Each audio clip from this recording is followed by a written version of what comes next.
I guess we're just past the halfway point in this retreat. So still a lot of days left in which to make wonderful progress in your meditation practice. You know, the first several retreats that I went on, I'd like to tell you about them. They were held in a room that was about twice as long as this one, and maybe half again as wide. And there were about 15 of us lined up along one wall with our cushions.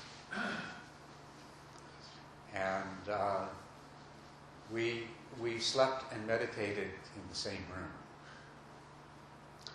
And the bell would ring at 4 o'clock in the morning, and we would get up and we would roll up our bed, and then we would sit all along the one side, as I said.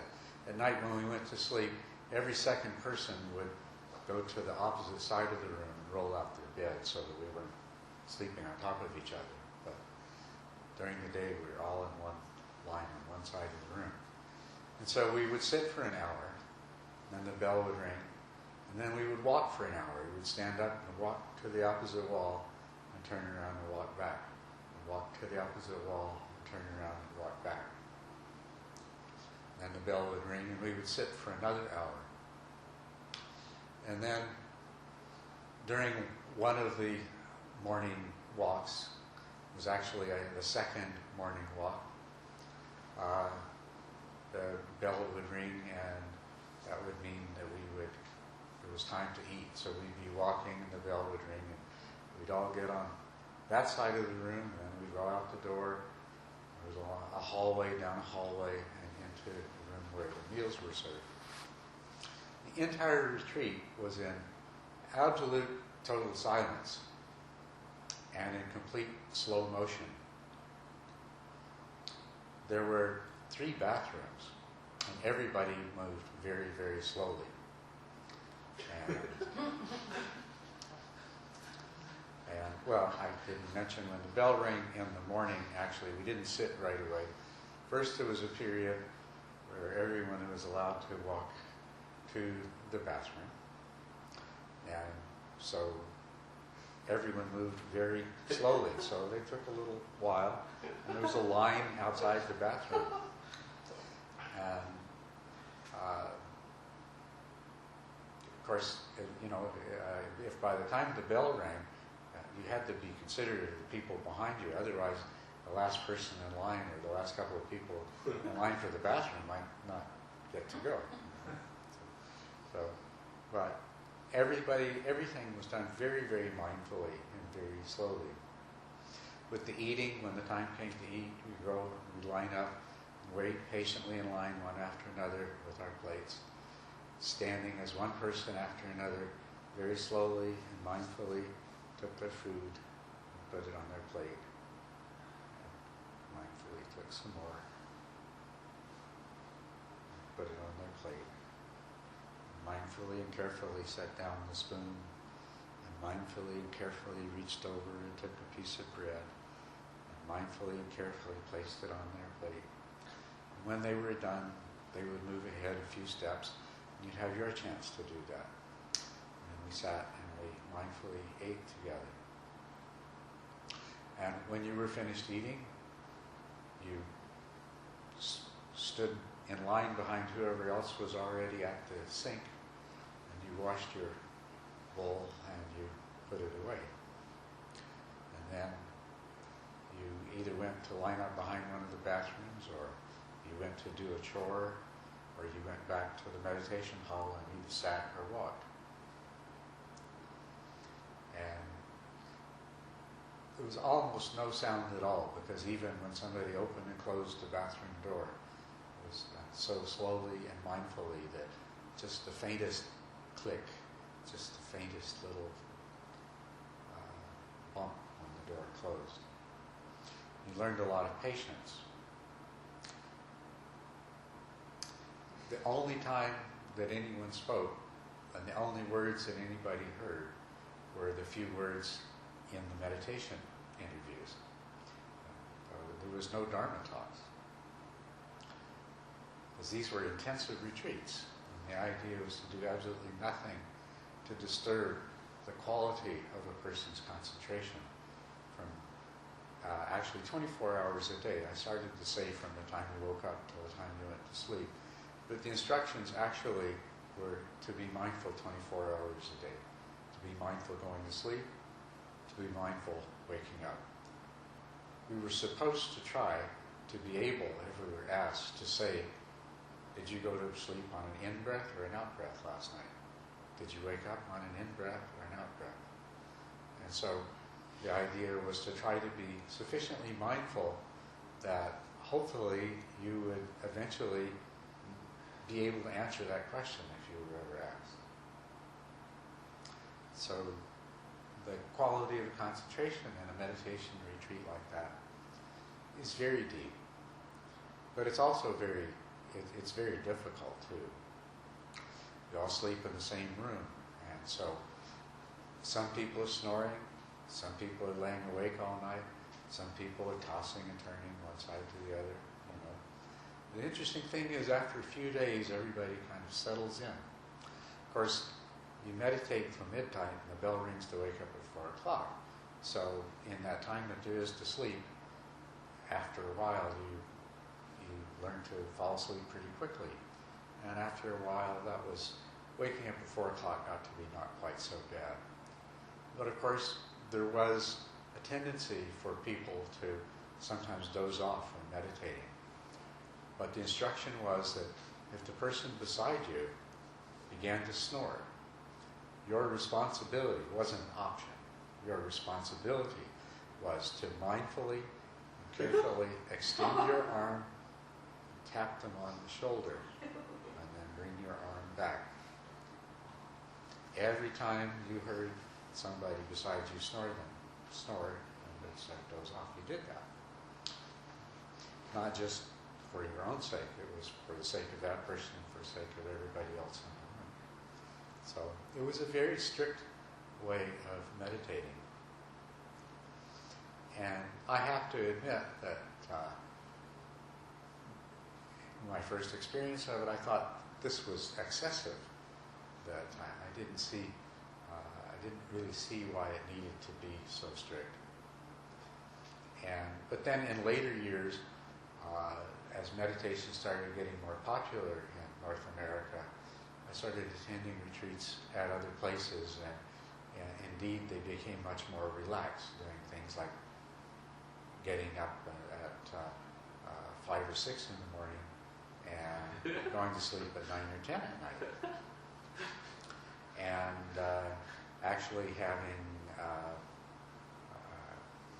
more bathrooms. Oh, the other thing I didn't tell you about, each meditator had 15 minutes every second day to have a shower. You know, and so there were three bathrooms, and so there was a walking period where you had your showers, and if you were assigned a shower that day, it was at a particular time. You would hope the person ahead of you finished on time so that you would have your whole 15 minutes. Then you would try to finish your shower in 15 minutes, because otherwise the person behind you, you could never tell. He might not have a chance for the shower because the bell would ring time for a sit. It's no special treatment for women. What's that? No special treatment for women. There was no special treatment for anyone. Oh, okay. Yeah. So this was just it was considered to be a part of the whole discipline. Is that you learn to adapt, and you part of it is being considered for other people. How many days? What's that? How many days? Typically 10 days, but sometimes 3 weeks, and the longest one, which was a 3-month retreat. 3 months, you slept 4 hours a day every day. That's right.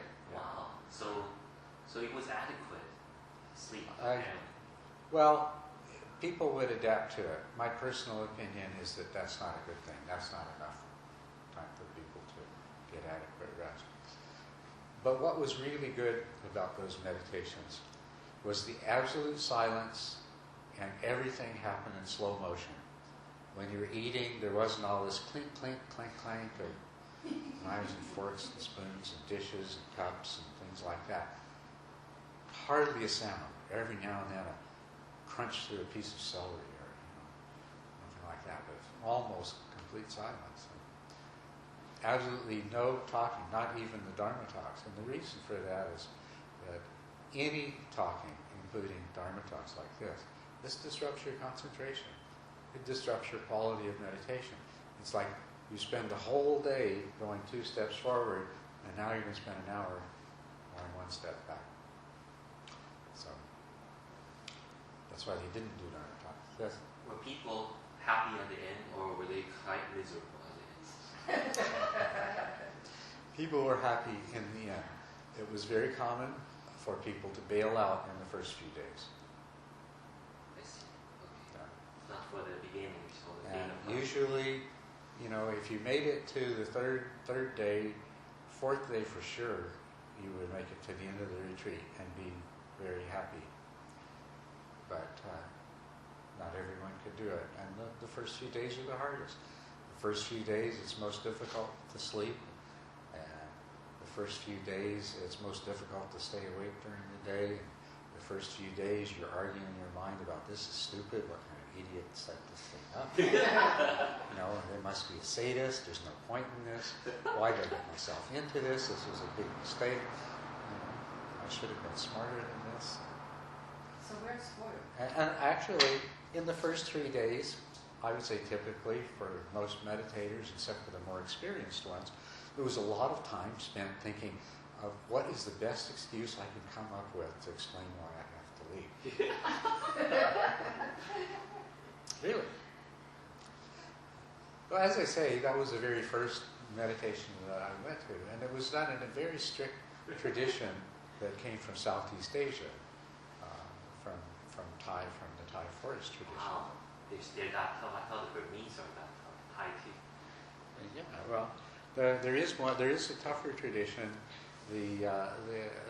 Some of the Zen monasteries in Japan are much tougher than Much this. tougher. There's a mandatory cold shower outdoors in the courtyard every single day, no matter whether it's freezing or snowing or what, What's the purpose? and there's no meditator next to you tapping on your shoulder as you fall asleep. It's a bamboo across your shoulders. So it's not the strictest, it's by far not the strictest meditation technique. But then we come to the way it evolved in North America. And some of you, I know, have been to others, maybe not all of you, some of you haven't, but some of you have been to other retreats in North America. And I've been quite a few in different places. And as I say, there's a few ways they differ. There's more time allowed for sleeping, and that's a good one. And usually they have more bathroom facilities and they provide longer breaks so that, there's more flexibility and it's easier to make sure that you have the opportunity to have your time in the bathroom and in the shower and so forth. It makes it much nicer. The other thing is most retreats that you'll go to in North America nowadays have really nice food. Although the more traditional ways, and most of the meals are quite simple. I mean, they may be very well prepared and tasty, but there's a lot of the same stuff over and over every day, and nothing fancy. So, retreats nowadays, some of them have absolutely fabulous food. Vegetarian lasagna one day,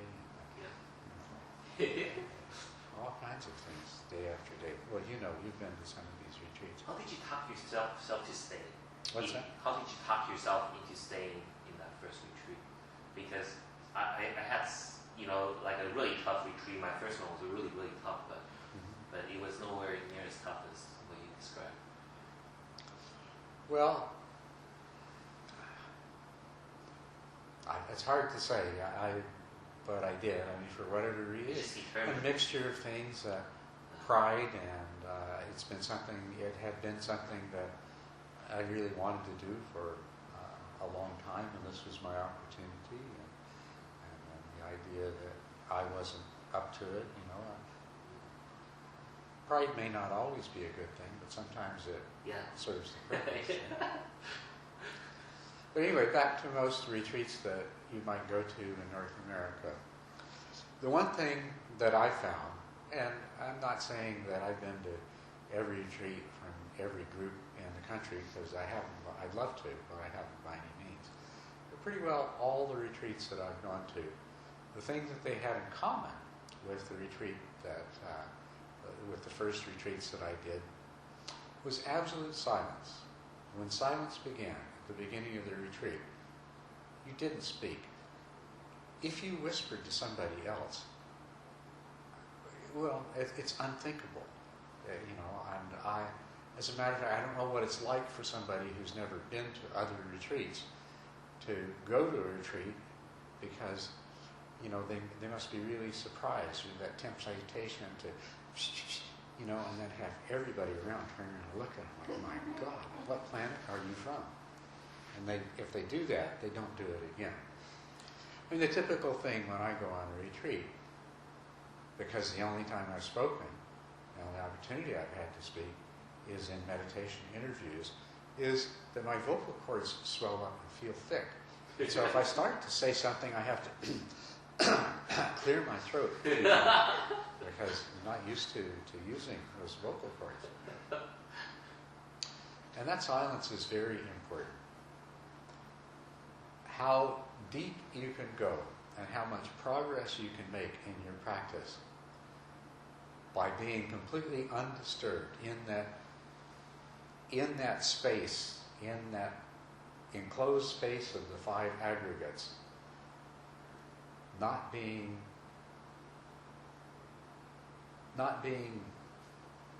intruded upon by voices and words and thoughts and ideas, not being intruded on by looking into somebody else's face. It's amazing how much looking into somebody else's face tears apart the clarity and the focus that you've developed, but after a few days of that, you start to experience it. And it's quite a special and important thing. To get this, as you probably know, most of the traditions involve lots and lots of yogis who go off to the forest by themselves or to caves by themselves, and they do their meditation practice, or in meditation huts. Like Ceylon, the jungles in Sri Lanka are,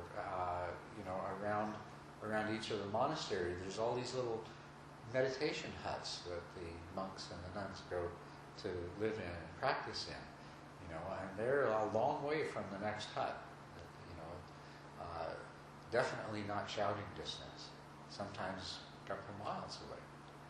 So, in a retreat where there's a group of people together,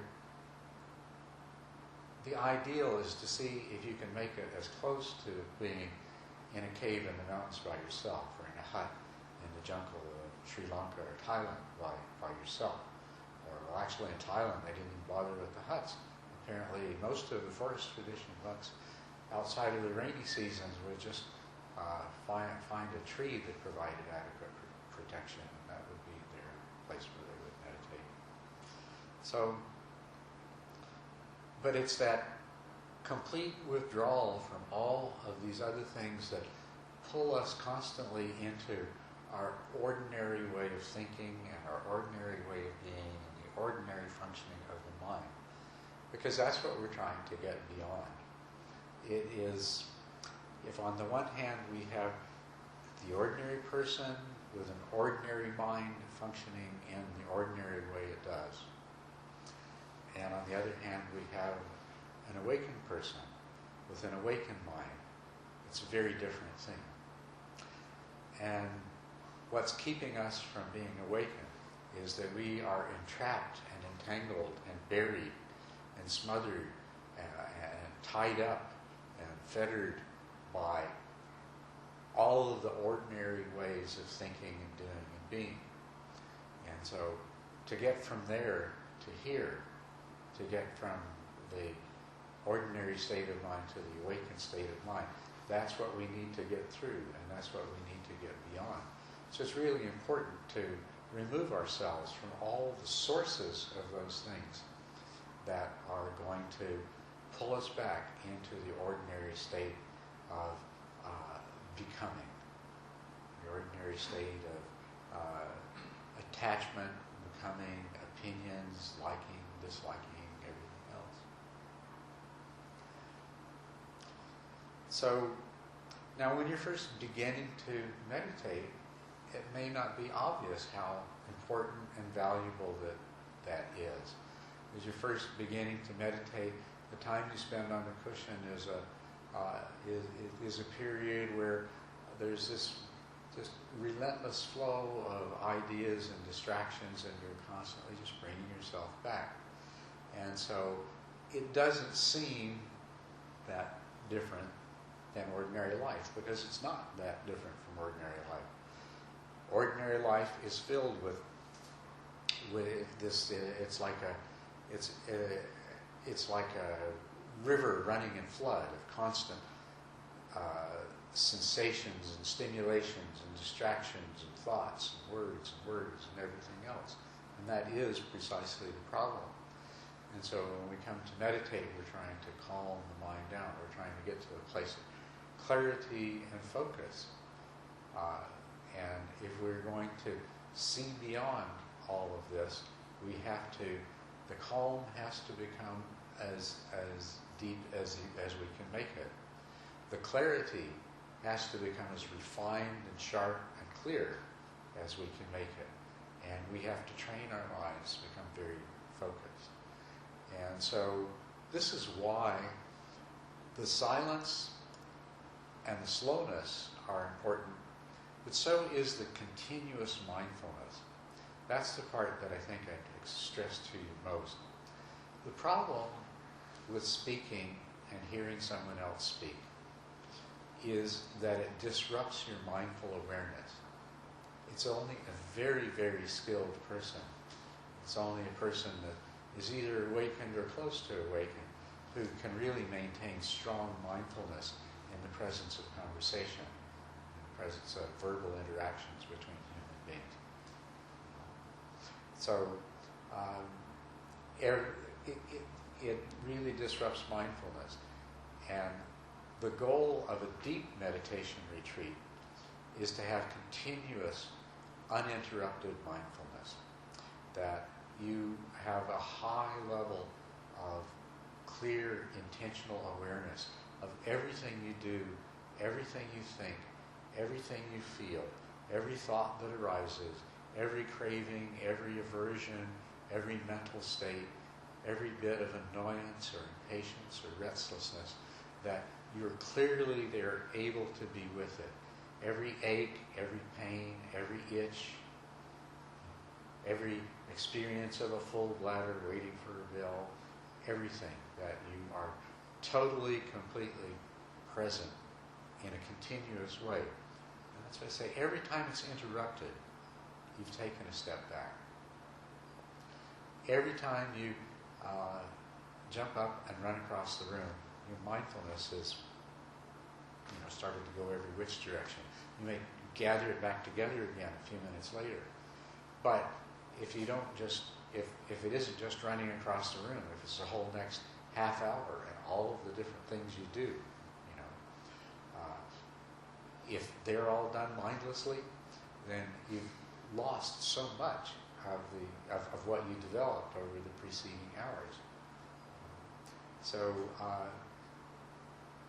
the wonderful thing that I learned in those very, very difficult early retreats, which I still believe were overdone and excessive, is the absolute total value of being continually mindful, of not interrupting your meditation for one moment.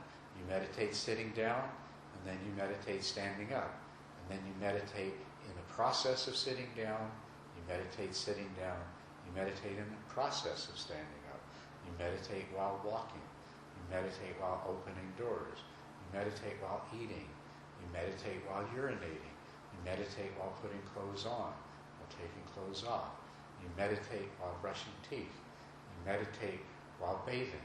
You meditate while pulling back the covers to go to bed. You meditate while arranging your body in a comfortable position on your bed. You meditate while observing the mind as it begins to sink into sleep. That's the value. That is, when you meditate in that way, you make great progress. You develop powerful insight and very deep understanding. And when you get used to meditating in that way, which you can at most of the retreats there are in North America, the ones I've been to, everything is very slow and very quiet. You know, it's in that way it's not different than the first one I went to. When the food's served, you're standing there very patiently. Well, maybe not patiently. You're standing there though, and you're waiting, and you're watching. You would like to have your food, and you're watching while a person in front of you is being so careful and mindful, and you're starting to think things like, they're not really being mindful, they're just going slow to frustrate me. It takes them 30 seconds to take their tea bag out of the cup, move it over to the trash can, drop it, move their hand back to their cup, pick it up with the other hand, step back, and get out of your way. But, and is that like the meditation retreats you've been to? People move slowly, mindfully? They move slower than but not that slow. Not that slow? Yeah. And there were a lot of sitting, no walking meditation, just like 11 to 12 hours non-stop sitting at one each day. Okay, well that's another way of practicing. That's another way of achieving the same thing, is just to do a huge amount of sitting. But the body aches, you know, if you do like 11 to 12 hours. That's right. You spend a lot of time just meditating on the aches of the body. The tradition that I was trained in and that I teach and the things that I believe in, I don't think we need that much bodily pain to have a good meditation. And I don't think we need to go without sleep to have a good meditation. But I think the one thing that I think that is absolutely indispensable if you really want to take advantage of the time that you have set aside from the rest of your life to do a meditation retreat is that you meditate 24 hours a day and you don't interrupt it. Yes, Letitia. And when we go back to our lives, like if I practice silence once a week, Sunday or Monday, I don't answer my phone, I don't speak to anyone. If I decide to go to the gym, I said, okay, for me to hear a teacher teaching and Bambina speaking, or should I just not listen to anybody speak? If you're out in the world, then you do the things of the world. And when you do your hour of meditation every day, you know, you're doing your meditation then. I'm talking about when you're in retreat.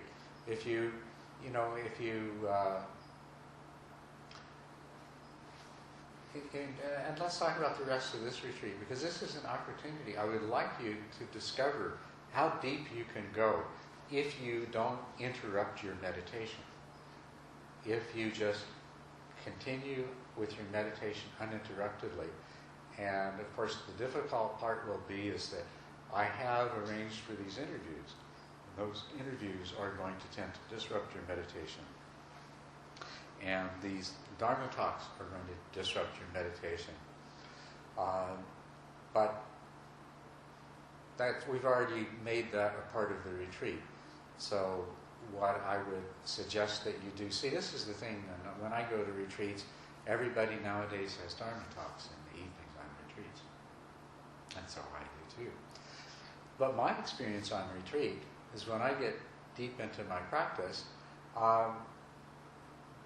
those Dharma talks, I go to them and I enjoy them, but boy, I feel how they just, the terrible effect that they have on my concentration and my mindfulness, you know. And so I have to really work hard to get my mindfulness back up to speed in time to meditate on going to sleep at night. So anyway, these will be a part of our retreat here, still the interviews and the Dharma talks. But I would suggest, why don't you try meditating continuously without interruption? And if you do that, you are going to need to slow down. You're going to need to slow down quite a bit from the way you normally do things. But try it. Try meditating continuously. Yes? I did that today, and I was really sore. So I did like the 3:45, 45 minute break. I was really sore, and he was really sore too. I noticed that too as we got up. So just go and stretch out and come back. Because the last one I was like pushing it 10 minutes. I was like, but I stayed there until the bell rang. Okay, when I said meditate continuously, I didn't mean sit continuously. I meant meditate no matter what you're doing. Meditate while you're eating. Meditate while you're going to the bathroom. Meditate while you're brushing your hair. Meditate continuously all day long. Just sit for the same amount of time. And walk. I'm not suggesting that you change that, but that you don't do sitting meditation and walking meditation and then non-meditation. I heard in some parts of Southeast Asia, people can only afford to go to a retreat once in their whole life. Mm-hmm. They have to save up for years to go to a retreat at That's one right. time. And that's why, no matter how strict the retreat is, they treat it extraordinarily seriously, because that is one shot that they have to be liberated. That's right. One and only chance. And that would be a really, that is true what you say, and that, it is true, and that's how they approach it. This is my only chance to get enlightened, and so of course, they try to respect that for each other and not disrupt each other's concentration and their meditation, so they don't go, talking to each other and having conversations and rushing around and disturbing each other with their noise and their movement and things like that. But it would be a very good way to approach a meditation retreat yourself, is that this may be the only meditation retreat I ever had the chance to go on in my life. My life may end before the next opportunity to have a retreat, so I have to make the absolute best of it that I can. That is the proper way to practice. I tell people, and this is, I think, very important, that every single one of you can achieve the awakening that the Buddha spoke of in this lifetime. It has been made to seem extremely difficult, and I think a lot of the teaching fails to really show people how to do it. But you can all become enlightened in this time, in this lifetime. And I wouldn't say that absolutely everybody could, but I would say most people could if they put the effort into it. But that's the important part. The fact that it's a lot easier than it may generally be made to sound does not mean that it doesn't require very intense effort and dedication. You have to be totally dedicated. There is no other way so it is to take a maximum advantage of a retreat is an expression of dedication. To have a daily practice is an expression of dedication. And so if it's something that you really are serious about, it will become the most important thing in your life. So it's not that it's unreachable and only a few people can do it, but I don't think anybody can do it unless they make it the most important thing in their life. And if it's the most important thing in your life, it will be obvious in any situation that you're in that you'll be taking the maximum advantage to practice, to cultivate mindfulness and consciousness, conscious awareness, in order to achieve that. So, I just want to share a very quick, brief story. The second time I went to this tough retreat, there was because the schedule is very, very tight, so I didn't sign up for volunteering to clean up the bathroom.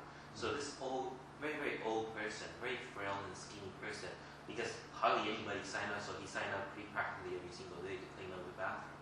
And then he's a retired physician. In the middle of the retreat, he was bleeding profusely from nose. And the entire bathtub, the entire shower was full of blood, and he was carrying a bucket around him. He was dripping in blood, but he refused to leave the retreat because he learned about the Dharma kind of late, and he thought that this could be the very last chance that he has the opportunity to practice.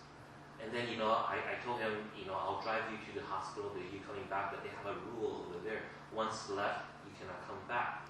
So after he left, he was forced to leave. I was deeply moved. I signed up for all of the chores. Yeah.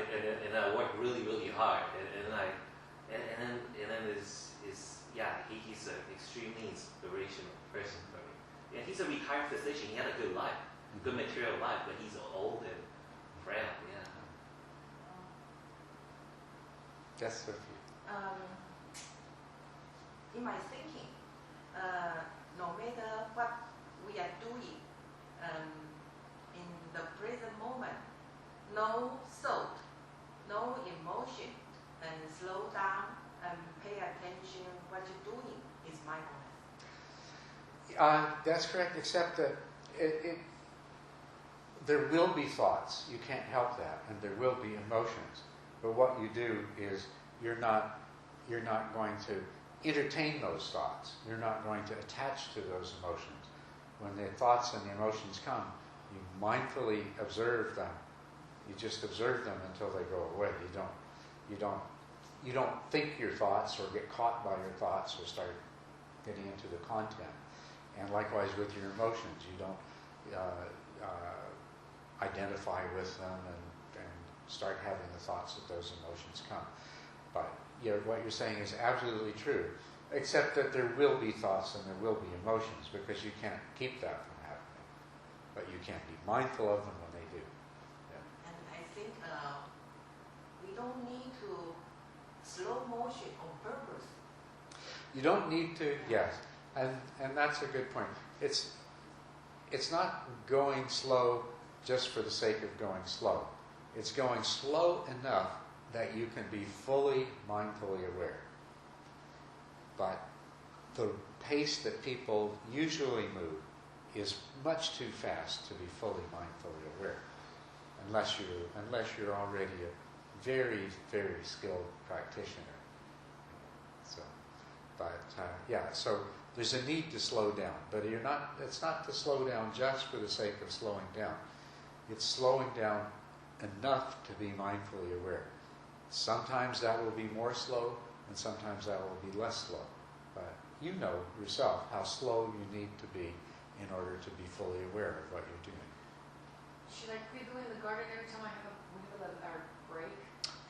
Should you quit doing what? The garden. Every time we have the break in the morning and the afternoon, I clean a little different spot every time. Should I stop? You should think about it, because if you can do the garden with no thought of how much you're going to get done, but only doing what you're doing very slowly and being completely, fully aware of what you're doing, what you're feeling, what you're thinking, what your motivations are. I'm having those feelings like that. I'm doing it that way. You're doing it that way. So that's what I'm saying. As long as you're meditating, it doesn't matter what you're doing, the garden or changing clothes, but do it with mindful awareness. Try that out, see what happens. Now, I do warn you, there's a feeling that comes after a while. Oh, this is tired. I just want to let go and space out. So you'll feel that. It's not that it's not without its challenges, but and you can relax the intensity of your observation and just relax and say, okay, here's my mind feeling tired and not wanting to pay so much attention anymore. And just be there with that. So you said minimize thoughts. What's that? You said minimize No, thoughts. yes, I think the thing is what you'll find. Should I tell you this or should I let you discover it? I'll tell you this. When your mind becomes tired of being mindful, what it will do is it will look for something to be distracted by or entertained by. Your mind will want to have something that it can, the way it is when you read something, you'll want to read because now the reading fills your mind and you don't have to be mindful or watch TV or something like that. You'll find your mind wanting to find a way to escape into distraction because it's not used to staying fully present. And try not to do that. Your mind will want to daydream. Will want to plan some project that you've got going. Your mind will want to, let's relax for the next 10 minutes and we'll just think about this great plan that we're making or this book that we're writing or this, whatever. Or daydream. Imagine what my next vacation in Fiji will be like. So how can we avoid that? You can't avoid it. That's what happened on me. Hmm? That's what happened on me. The wish? That's what happened on me. That's what happens to you, During yeah. the afternoon, yeah. You absolutely cannot. That's the point. You can't avoid it. That's what happens. That's what your mind does. So what you do is you say, aha, this is what my mind does. And so you do your best to come back to being in the present and being mindful. And it doesn't matter that you can't avoid it. You just try to be mindful and be aware when it does happen. That's another thing about to be successful in practice. It's kind of related to this, but at the same time, it is sort of on a slightly different track here. But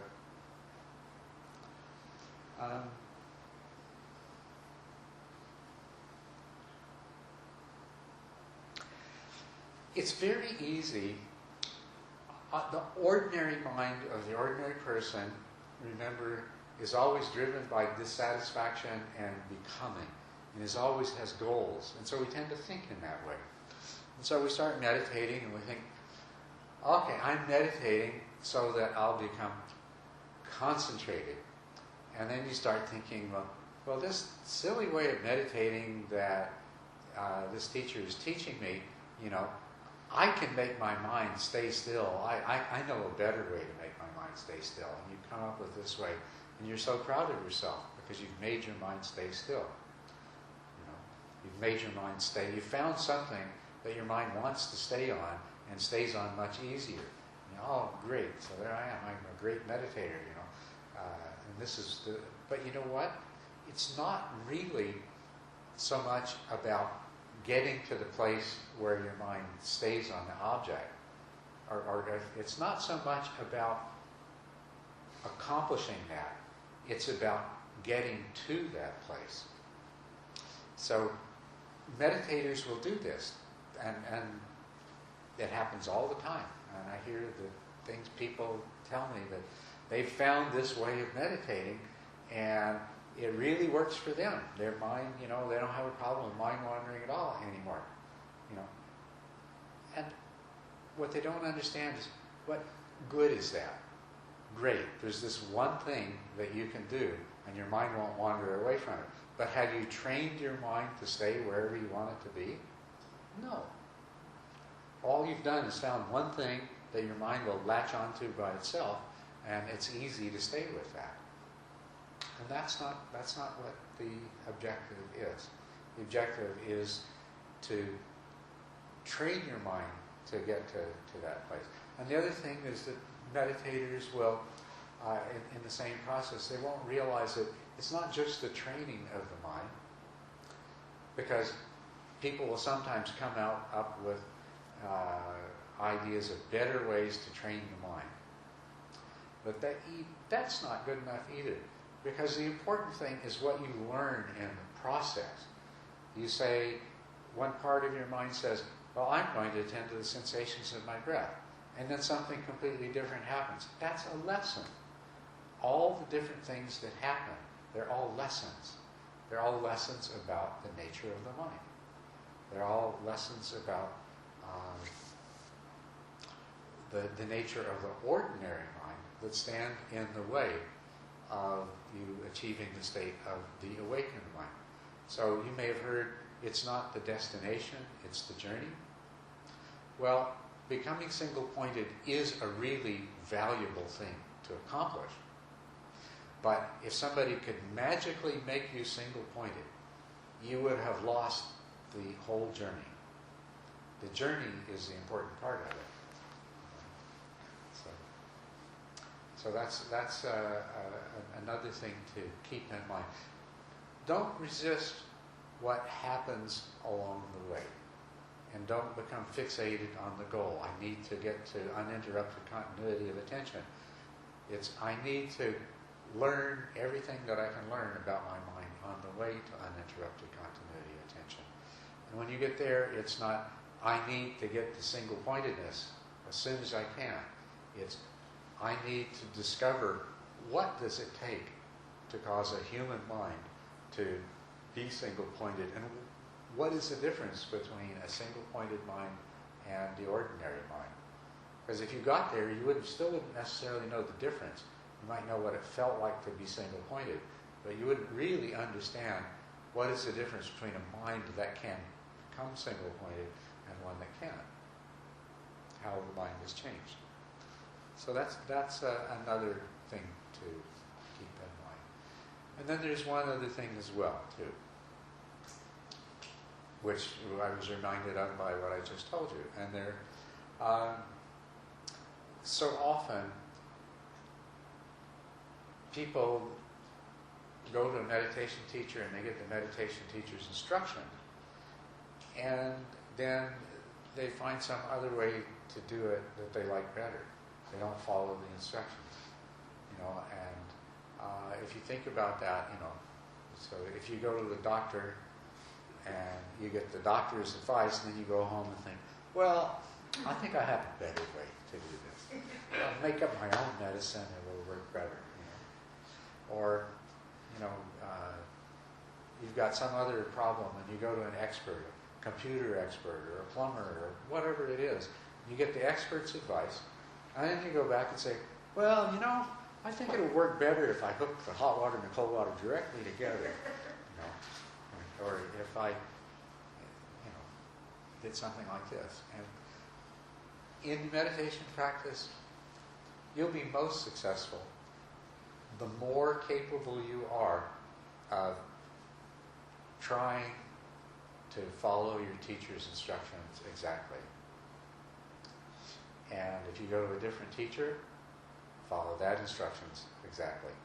When you manage to have some success in one or two or three different methods, then you may have the wisdom to combine some things from one with things with another. But wait until you've had success. And don't invent your own way as you go along. Follow the teacher's instruction if you want to get the best result.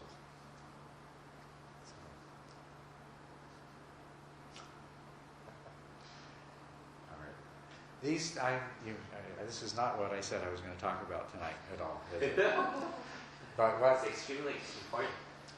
But it came up. It came up for several reasons. One is that I sincerely want to help people to be successful on this path and to achieve the goal. And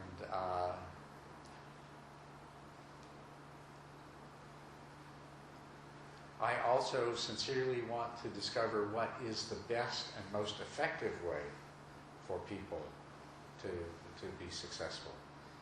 Because I know that in the time of the Buddha, it was very, very common for people to achieve all of the 4 different levels of awakening. And he did once speak to a group of 1,250 arhats all at the same time. And those were not all of the arhats in the world. Those were just the ones that were in this vicinity and came together for this one talk that he gave. And so I know that it's, there is a way. If I want to find the way to help people to be successful, and I know most of what's out there is not really working that well.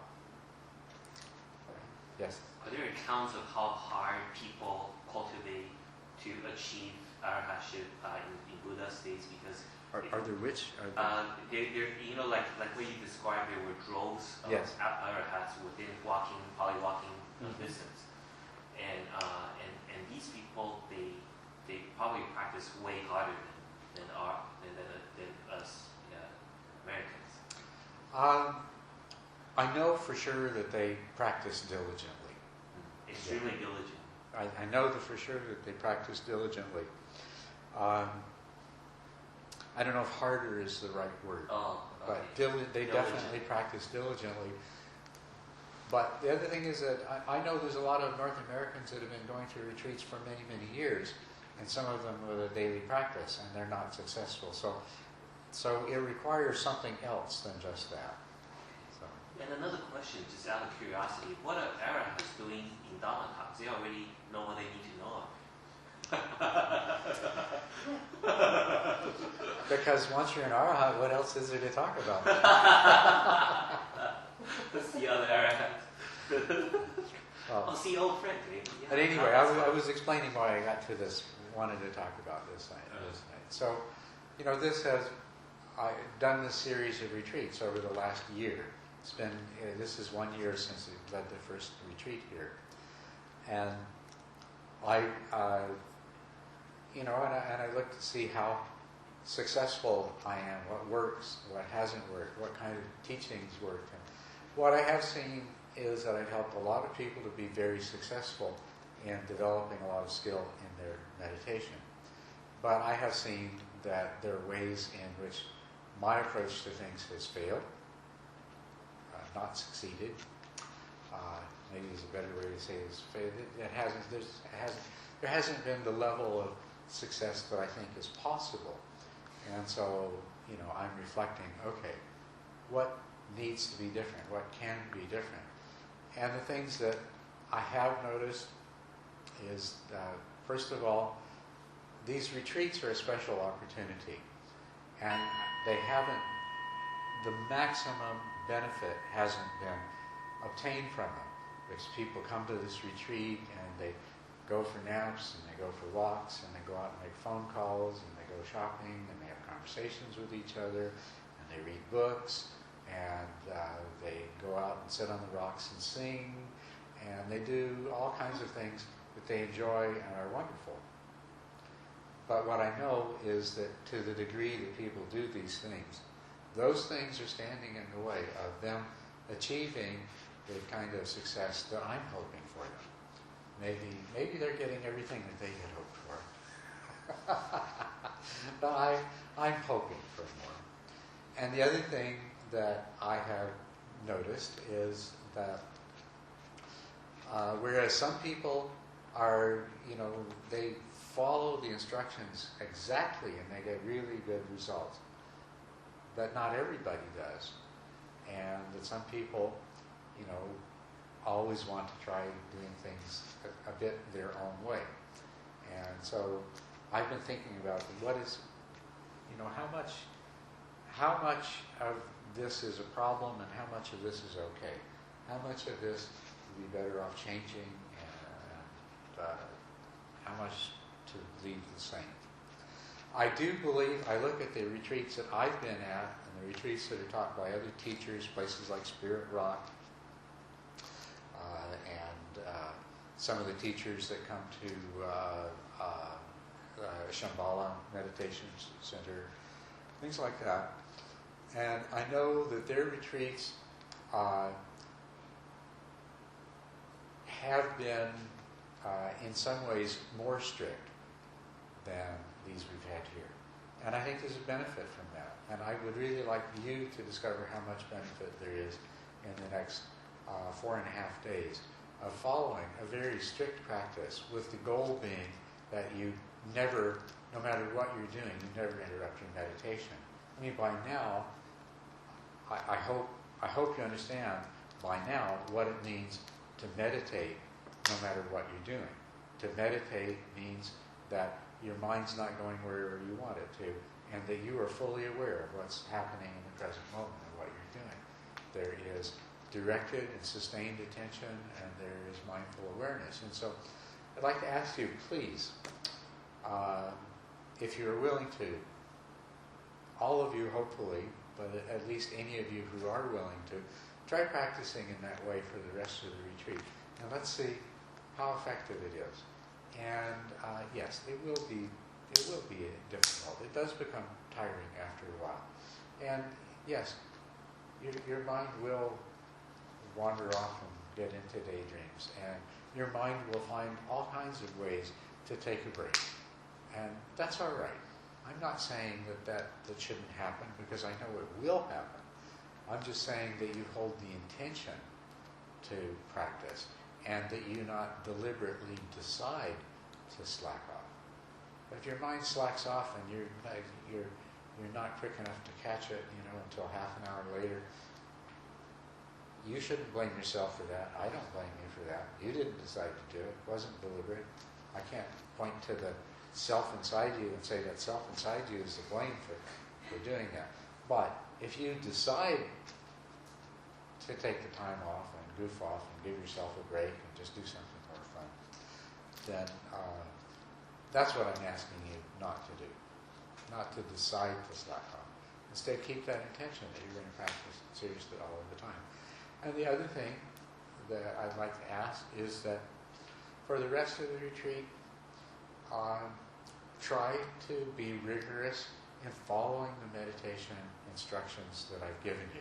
Not everyone has exactly the same instructions, because I've given you, some of you, different instructions when we've done the interviews, and some of you are already doing practices that are not quite exactly what I teach, but we've talked about those, and I've pointed ways that you could make use of that.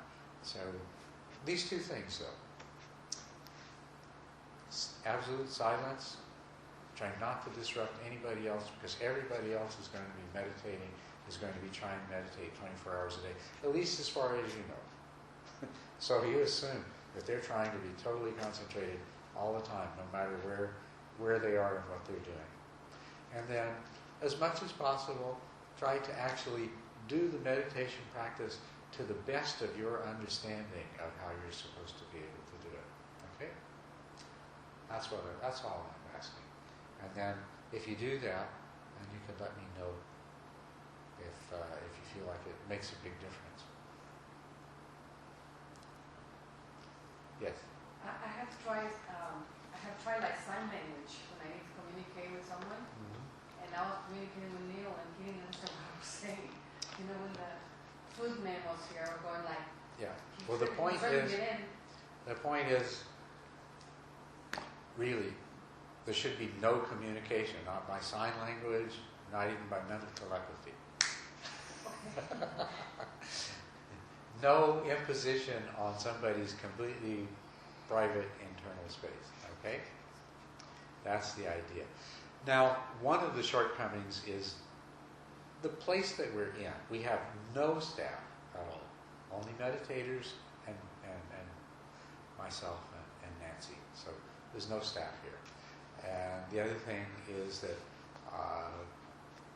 it is the nature of this place and the way we do this retreat, with somebody driving up to deliver food, and trees falling down, and other things like that happening. So it is a challenge, but I would like you to try, just do your absolute best. I mean, stop and mindfully consider, is there any way that the situation can be dealt with without intruding on somebody else's private mental space? But please intrude upon mine. Yes. As a matter of fact, that's the proper conduit would be, if you absolutely need to, find Nancy, find me, and it can go from from you to one of us, and from one of us to whoever else it may need to go to. So I have a very practical question toward that. Okay. I'm a little bit reticent to walk down that hall to where those dividers are and say, Nancy, I mean, how do I get you if I need you? Come down and knock on the Just door. knock on the I'm- door. I'm usually there. confused about this house. Which door? No, we start. I'm so confused. Well, if there's a door in the hallway, which we sometimes close, and if that's closed, knock on it. Okay. If it's open, walk up and knock on the wall or the divider or something. Yeah, and sometimes maybe I make a phone call to an elderly parent to see how they are, and I close that door so that if we're talking, Yeah. hopefully I'm not disturbing you. But, by all means, knock on the door. I'm Yeah. here for you, and I really want Yeah, you to because- impose upon me. I was looking for Debbie and then I woke him up. So the other day, I didn't want to bother you and I was looking for Debbie and I knocked at the wrong door. So, Okay. So But everybody knows where we are now, at the end of the long hall. And knock on the door, knock on the wall, knock on something and we'll hear you and come see what's all that knocking about. I have, on occasion, been out meditating on a rock, but I'm trying to stay in that room. And I know before we said go to Deborah or go to Scott, but I think we're at the point in the retreat where that shouldn't be necessary. And I would love to see Deborah and Scott have the opportunity, the first one in a long, long time, to just go as deep as they can with no interruption at all. So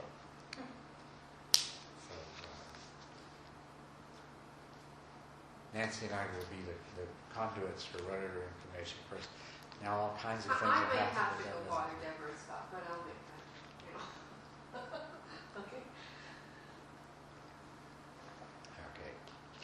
Well, good. So I know you came here. The billboard outside said we were talking about not self and free will and things like that. And you get all this meditation mumbo jumbo. So I apologize. False advertising. So let me ask another question, because I want to do what you're asking. So, like in between meditation sessions, or especially in the afternoon, those 3 long ones, I'll take a break. But if I'm mindfully aware of what I'm doing, like I call it tea on the back porch meditation. Okay, if I go to the back porch with a cup of tea and I am trying to be in the present moment with my senses and the tea, Yes. I mean, that's what you're asking, right? That's what I'm asking. Yes. So So you would be okay. that having your cup of tea exactly the same way you do walking meditation. Right. You focus your attention on sensations in the foot that's moving. So you focus your attention on the hand that's moving. The same way you focus your attention on what's happening in the mind that's deciding which kind of tea and all this other kind of stuff. And as long as whenever I realize I'm not, I try to go back to it. You bring yourself I'm good. That's right. So I don't have to be very good at this. I That's- just have to be trying, right? That's you've had a wonderful meditation. You've been a tremendous success. If every time you realize that your mindfulness is starting to move away, that you bring it back into focus. So,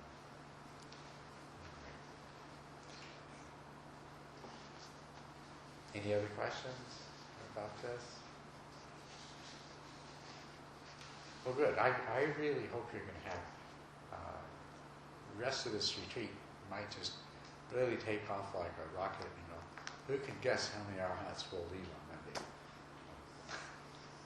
Monday? So let's talk just a little bit about what we were supposed to talk about. Okay, about self and no self. And I just like to invite you to think about and maybe put forward, what do we mean by self? It's an interesting thing. Everybody here, you have a self or you are a self, right? As far as you know. And I don't know if any of you have tried to define or describe that before, but think about it. what is a self anyway? What is your self? I'd love to hear from you.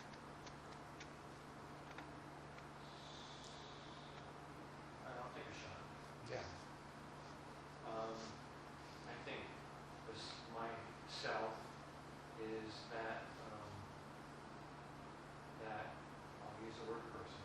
Okay, that person that reacts and knows and does the set of things that himself and others around him, and I'll use the word self there to help me out here. Yeah, that's right. Others around him come to expect from him. Mm-hmm.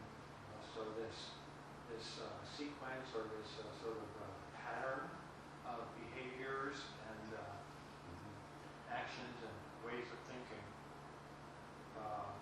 continues with normal amounts of change over time, of course. But that's what I think of as myself. Yeah, that's a good start. So, okay, you said it's the person who knows and does and feels, and it's there's certain attributes, patterns of behavior, and things like that. Yeah. That's good. So the qualities of the self, I mean, first of all, does that have the quality of separateness or independence in the way it seems to feel to you that you are? You said separateness or independence. Do you mean those to be opposites, or do you mean Separateness and Right. independence being Okay. the same thing. And I think don't analyze it. Just is part of your Yeah. idea of yourself. It involves separateness, right? It does, yes. Yeah. It does. And it involves a certain degree of independence. Yes. All right, and it involves continuity. Right. Yeah. And like on independence, that's part of my pattern of behavior. My wife gave me a great compliment about a year or so ago. We just had a fight, and I took some strange tack. She says, "Neil, you're an interesting guy." I took that as a big compliment. But, I do things a little different than many, and so independent, yes. Okay. Independence, continuity. You agreed with the continuity.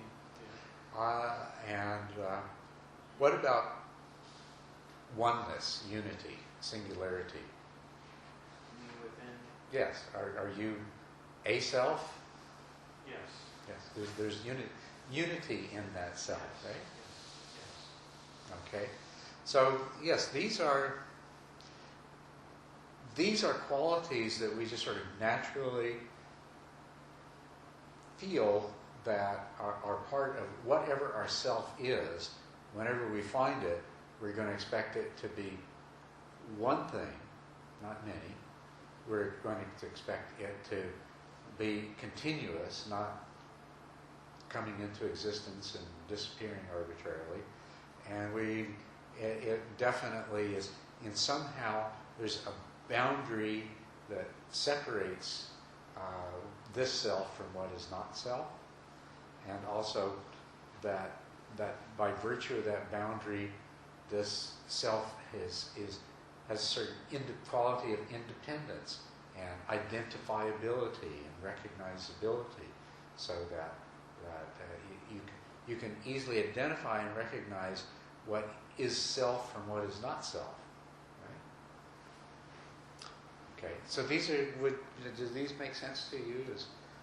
Does this resonate with your natural sense of you as a self, as being a unitary, continuous, separate entity?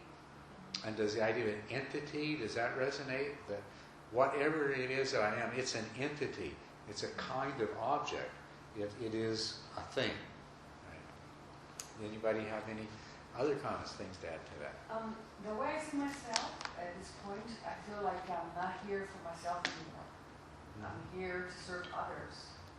Like I feel like I serve my whole family. I'm always wondering what every person needs, and I try to make everybody happy. Yeah. I think less of myself every day. Like for me to come here is a luxury. This is my 1 year vacation. So everybody told me, "Yeah, boy, have fun. You have fun." You know, like, well, it's not fun, but so this is my 1 year. My mother was very upset about it, but I left. Very selfish, of her. Yeah. But I feel like I wanted to accomplish a lot, and I want to leave proud of this, because this is very hard to accomplish for me. This is my first retreat like this. But I feel like I'm not here for myself anymore. I feel like I'm here to serve others, and especially my family. And I don't see my family like that. It's the only people that I have with me. I feel like everyone around me is my family. Well, that's very good. That's wonderful that this self has that attitude towards others, but does it still feel like an entity? There's an I, there's a me, there's a mind. Yeah, the private one. The one that's like studying Buddhism and nobody understands because people are already calling me weirdo, and things like that. So there's that separateness. So I'm doing this for myself. This is the only thing that I'm giving myself, to find more, be happy with less. I'm happy already with less. I don't need anything anymore. So this is how I see myself. Okay, well that's the thing. What we do, what we all of us do, is we have gone through our lives with this idea very clearly present in our minds that there is this thing, this entity, this self, that is separate and distinguishable from what is not the self, so that separateness is there, that this self that we're speaking of has been there ever since we remember, and that we would hate the idea that it was no longer there. We wouldn't want to lose it, this thing, this entity. And it certainly is a unitary single thing. So this is, I think, a pretty good description of this self that we cling to, that we attach to, that we naturally, spontaneously believe in. We go into this a little more detail and say, okay, that's a self. What about myself? And so if you think about it, and you already addressed this, well, there's a certain group of characteristics. So,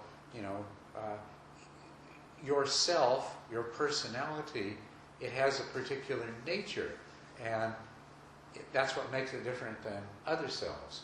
Is it has these particular characteristics and qualities, and it reacts in this particular way, and it likes particular things and doesn't like other things, right? There's a definite set of attributes and characteristics that is a part of that self. Yes? What about the self that knows for sure that in this world there's nothing that can truly satisfy me, bring me happiness, and then I want to, I have the desire to find an answer to this, to find. Okay, that's an understanding, that's a knowledge, and what I hear you telling me is in this 5 aggregates, in this body and mind, there is that knowledge, and it feels like myself is what has that knowledge. Maybe, I guess so. Yeah. We put it in a different way. Self is a person encounter with outside factor, use his organs in that particular moment, response by his body, by his mind, by his mouth. Yeah. And so at this particular moment, just like hearing the teacher's instruction with my mind response, even without speaking. Yeah. That is the self, that particular moment. Could that be an expression of saying that that's the self? Well, that is, just to repeat what you're saying, is that in each moment, in each experience, in each encounter, that your mind and body has. There is the experience of knowing, hearing, thinking, and so forth, and there is a mind and body in the present moment, right now. That is true. And there is a process of seeing and hearing that mind and body are experiencing. And also, likewise, there may be a process of speaking or doing. And that is completely true. That is absolutely true. And when we refer to that, we say that is a self. But what we're getting at here is when we say that that's a self, we feel like somehow that's the same self that has been having all of these other encounters in the past, earlier today, yesterday, and last week. We feel like the self of the present moment is more than just the events that are taking place. It's more than just the hearing and the speaking. When we speak of a self, we have this natural sense that this has a continuity with the past, and that makes it something separate. That makes it a thing.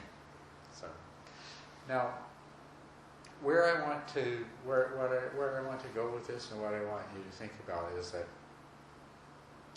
is that we have intuitively generated the idea of the self as a real existent thing, an object with the qualities of separateness and unity and continuity.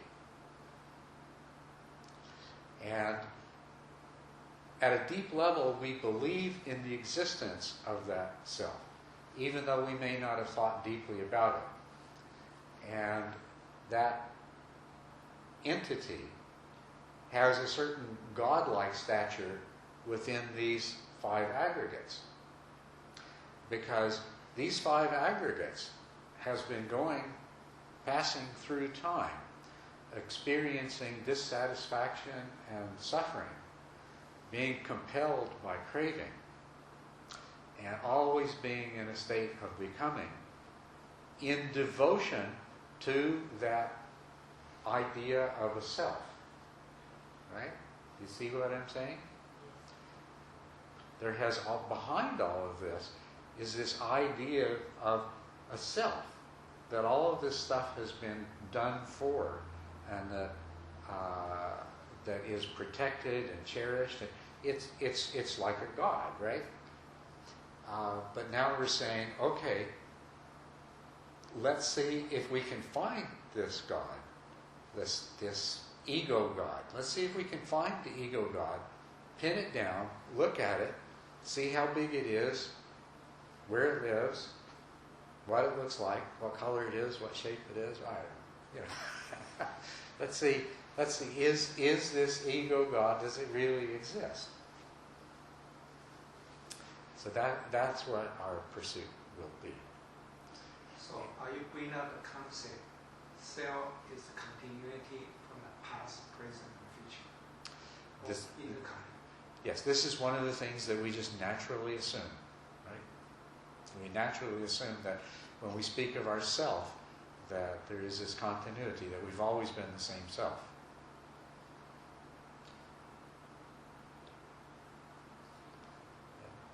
Are you the same self you were last year? No, it's not. You're not. But it's That's the true. continuum of the last year. Yeah, and this is where our investigation will take us. When we try to say, okay, it seems to me as though I've always been the same self. But one of the things we'll look at if your self is a particular collection of aggregates, ways of reacting, behaving, thinking, believing, then if we look 10 years ago or 20 years ago or 10 days ago or whatever, it should be exactly the same. And we find that it is not. I don't agree that it should be exactly the same. I mean, I think people's normal perception of a self, them or someone else, is that there is a normal someone in 5 You years, expect you them? expect them to be different, but not, a completely different person. Right. You expect some normal range. But this is a good. You still expect them to be the same self. Yeah. Okay. They're the same self. So we're going to pick that apart, and right away we're going to find, okay, they're the same self, but they're different in all these ways. Sure. Okay, that's fine. Okay, so we are all the same self that we've always been, even though we're totally different in all these different ways that we can think of. So that's fine. So we'll work with that. Well, you use the word totally. Totally different than not totally. I know we're just doing semantics here, but Okay. I mean, if I showed up 2 years from now and I was, a 6'5" woman, Yeah. I'd recognize you for right away. myself, you'd wonder, wow, that was really good. Neil, you're on hormones. I'm just saying. Totally different. Yeah. No, and I'm not saying that. I'm not.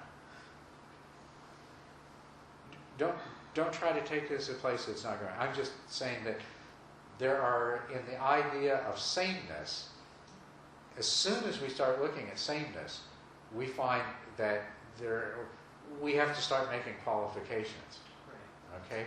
So we already have to start making some compromises there. It's true. When I feel the self, even though when I was age of 20, but when I think about, that's still Deborah. Okay, I still feel that is Deborah, even though maybe That's look right. some different. And I know that the way is kind of changed, but still in the biggest goal, I still feel that it's Deborah. I didn't feel like I become a totally different person. I know it's changing, so that is the self. I still in that. Okay, well, the next stage in this is if you could imagine that Deborah from 20 years ago walks into the room, okay, and now we can take apart the two Deborahs, and all of the things that are different, we'll set them aside, and then whatever is left that hasn't changed, that must be the real self, right? So we should be able to find the real self easily in this way, and if we do, we'll have proved the Buddha wrong, and we'll write a book about it and be famous. Okay? Okay, so looks like our project is already bound for success, because all we have to do is take the two Deborahs apart, or the two Neils, or the two Scotts, or any of us from any two periods of time. And once we've taken away all the things that are different, whatever is left must be the actual true self, right? Would you agree with that? Well, Or you have a problem with that? I wouldn't agree with that. You wouldn't agree with that. Because you're equating self as an unchanging entity, and I don't believe that a self is an unchanging entity. Okay. So if we took Deborah from 20 years ago and Deborah from now and removed only those things which were very definitely different, and if in the end of the process there was nothing left, we couldn't find anything that was the same, what then?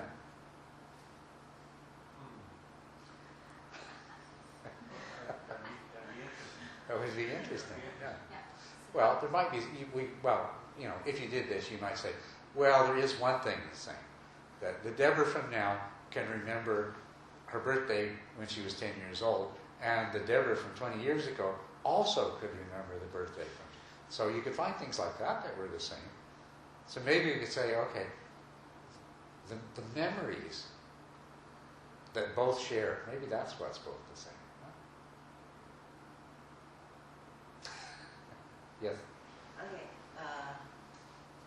I have my opinion.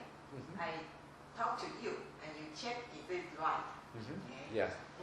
No matter 20 years ago, Deborah, or now, 你把我翻译好了哈。以前我觉得我有一个形体，我能吃能喝能动，我有一个我。你翻译啊？哦，觉得我有一个我。 Okay. 啊， Finish? 对 Okay. 对对。 I thought I have the self as entity is because I have a body, I have this image, and I can eat, I can move, and so 我 I 觉得 think 我有一个我不能接受，我只能说，当我是一个死人的时候的，去揣摩那种无我。啊， okay, I can only when I heard about no self, what I can do is only pretend image. If I was dead, okay, then that would be no self. 那个 Okay. 机器人家 But 的 yeah. dead not finish。OK， 这几天老师在讲这个五盖，好，讲这个feeling、sensation 跟 perception。 五蕴，讲五蕴，哈，那就开始去比较注意。那今天不是下了一阵雨吗？下了雨之后就很清凉，我就觉得说，哎呀，很舒服。然后我就想，我的舒服是因为外面的条件，而不是我有自主。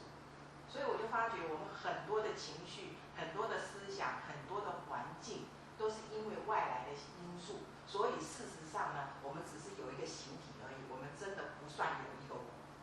Okay, and these few days during the retreat, I listened to your Dharma talk regarding to 5 aggregates, and I keep contemplate what's going on for this 5 aggregates. And today, for during the practice, and I noticed has raining. Today raining. Then after rain, I feel so comfortable, so enjoy, and I feel, so good in my body feels so good. And I kind of realize, in fact, I talk about in fact, it depends on all the outside environment.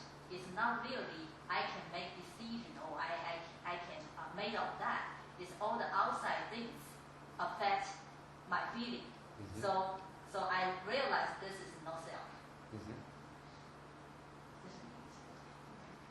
然后因为我们这样子，外在的因缘，我们有很多的反应，结果呢，我们就必须再轮回。因为我们不能了解到无我，不能了解到我们的没有自主性，那我们就做了很多，不是那个能够让我们有好的德性业行，所以我们就跟着一起就在轮回下去了。 So my understanding is that because we usually do not understand, we cannot control, we depend on all others, and because we don't understand that, we keep react and trying to control. So that's why it brought us to reverse again and again to the samsara. Again, that's my realization. That's a very, very wonderful realization. That's very good. And so to restate that just very briefly, to summarize it, is the realization that, first of all, that what the word I designates and what definitely exists is the 5 aggregates. And to say that there's no self doesn't mean that there's no body, that there's no mind, no feeling, or things like that, because the 5 aggregates, they're real. At least from the point of view of relative reality, the 5 aggregates are real. So this is one thing. And the implications of this is that if there is a self, that it must, we need to know what its relation is. If what exists is the 5 aggregates, if there is a self, then somehow that self must be in the 5 aggregates. And so later on we can investigate the 5 aggregates to see if there's a self in there. But the other thing here is that you realize that, Sophia realized that the feeling of independence and separateness is also not correct. That there is a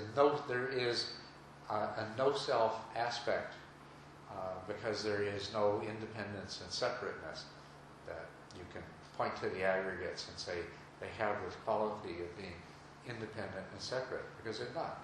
They are, the 5 aggregates exist as a result of, as an outcome of, as a product of, generated by everything else.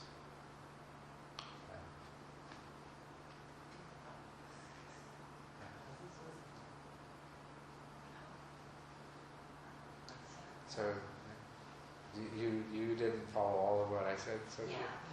Yeah, okay. Well, I was agreeing with you that you have a, that's a very good insight that you But have. something not correct. What? Okay. So, interview. Okay. Yeah. All right. We'll talk about that. That's good.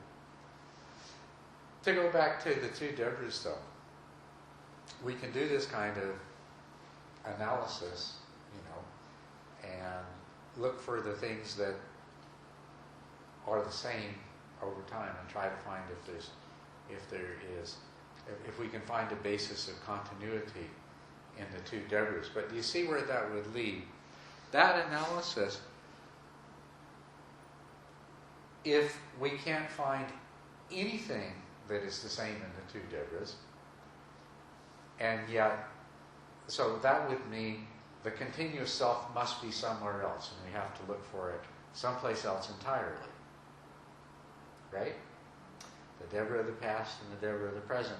If we can't find anything at all that's the same, then if there exists a self at all as an entity, as a being, that self must be somewhere else. We have to look somewhere else for it.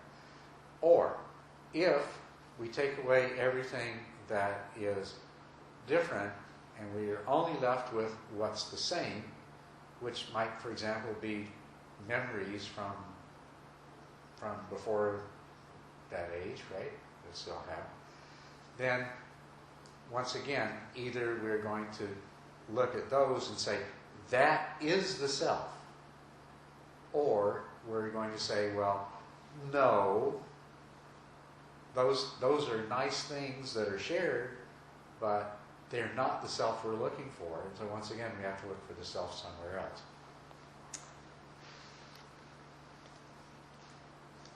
Yes? So let's say that someone Deborah hasn't seen since she was 19, okay?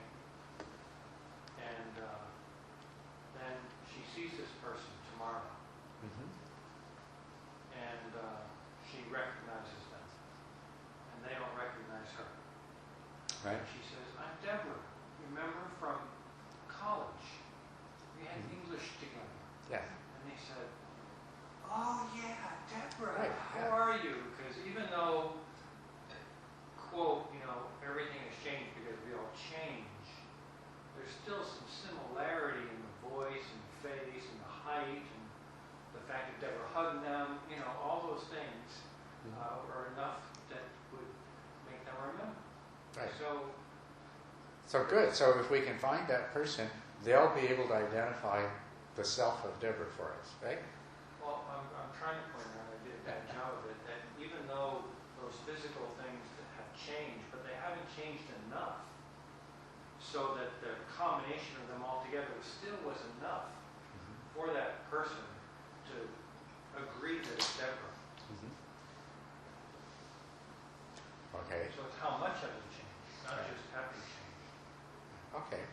Well, okay, maybe we have the self there. Maybe we have that pattern of things that is still there in both Deborahs, that the person from college recognizes that maybe that's the self that we're looking for. Okay, and if that's the case, presumably we'll find that it fulfills all the other qualities and satisfies all of our other sense of what a self is as well. Okay? So that's a possibility we can look into further. So anyway, go ahead. We're going to have a very brief sit for a few minutes together and then go to bed. tomorrow we'll continue this pursuit of the true self. See if we can find this true self. If we can find the true self, well, that's a wonderful thing. If we don't find any true self, it doesn't mean that we don't exist, but it means that we need to look at what clearly does exist and understand our lives in relationship to that, not towards some imaginary self that we can't seem to find. So that's our task. Okay? Yeah. Can I say something? Yeah. Because I write so many times. the one quality you're talking about, the unity. Yeah. The unity. Because probably, is that necessary to have the unity to form the self? Well, because I sometimes I don't feel have the unity, because I feel like I'm something parts put together. It's not something like I have physical and mental. I got a different personality. It's look like so many different things united to put it together, and sometimes like you say, you look back at the use, it totally looks different people to me. Mm-hmm. Even though he said the shape is similarity, but the person for me look like when I remember memory back, it looks like totally different people. Yes, that's the way that I feel too. So it's that's not a unity, eh? Well, okay, the unity part is whether there's only one self or not. Right now, are you one self, or does the self, is the self... Right moment. Yeah, is this... Well... Right moment, yeah, I feel like, yeah, I have the self feeling, yeah. You have one self? Yeah. You are one self. Okay.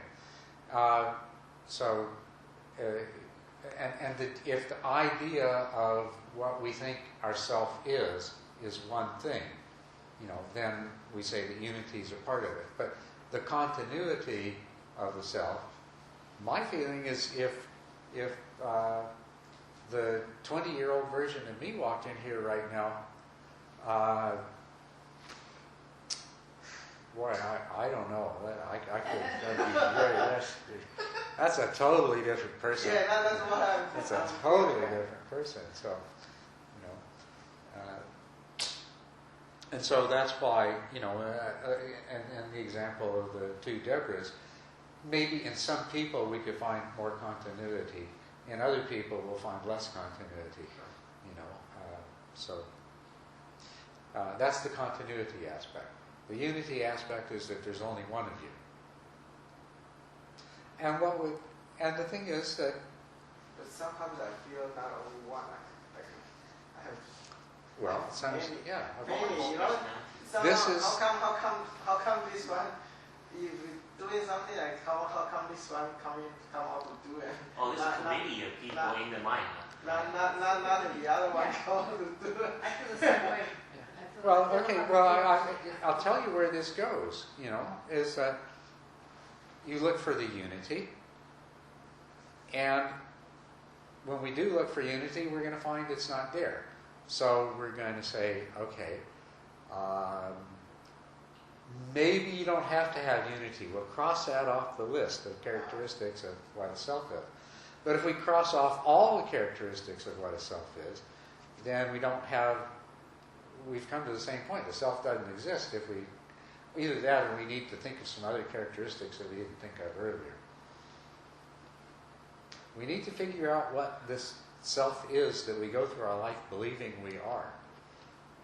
Who is it that we are doing these things for? So only need one quality existent that will form the self-feeling? The what?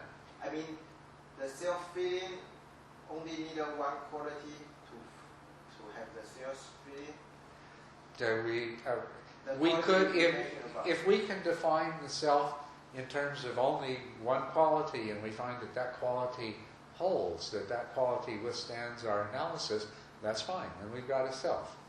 You know, there's no rule that says the self has to have 2 or 3 or 6 or any given number of qualities. Okay. It could have only a single quality. That's all right. But whatever we end up with in our investigation, we're going to see what kind of a self we have in the end, and see whether it justifies the, as I say, if it justifies the role that this ego God has played in our life up to now.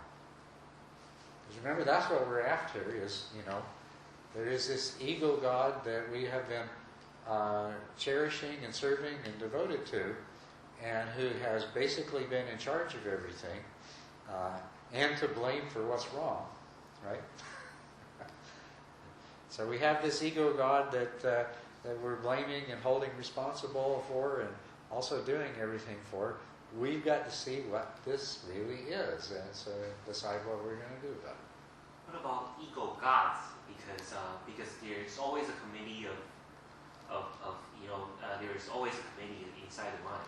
You know, one committee member might want to go out and play basketball, the other one wants to stay in house and study. Yeah, that's right. Well, and that's one of the things that we need to talk about is if there is this unity, this ego God. What about gods with an S? Oh God. Well, ego God. we find well, it's not a unity. It's not one. It's a committee. It's like a board of directors. gods. It's a whole tribe. So we have to change our definition there. You know. Okay. So let's just, if you can. I know you have some wonderful thoughts and things you'd like to think about this, but let's carry some of this over for tomorrow. Don't forget these ideas. You know. See, I've stimulated your mind so much. Now I might want you to go and be mindful all day tomorrow without thinking about these things. What a dirty trick. What a dirty trick I played with you.